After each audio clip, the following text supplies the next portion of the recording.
Welcome to my product sourcing and e-commerce moments here in China. This is my journey from Beijing to Tianjin on a China high-speed train. I did post a video just like a day ago explaining that the trade deal had been reached, although we didn't have as much details as we have now. And it's so surprising that the tariffs are now at 10%, which is a better deal than what some of the US main allies are getting. And it shows, as we expected, that China was not going to back down. And it is the same reduction from the US, it is the same reduction from China. So what does it mean for the US economy and US consumers? As ports were now up to something like 40% empty, because of none of the Chinese containers were now shipping containers were now going to the US, and we were starting to see the effects on the US supply chain, but on the China supply chain as well. Like I said, that the only Chinese manufacturers that get affected are the Chinese manufacturers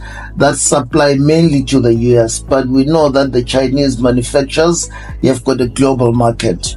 I will keep you informed and posted if you subscribe to this channel.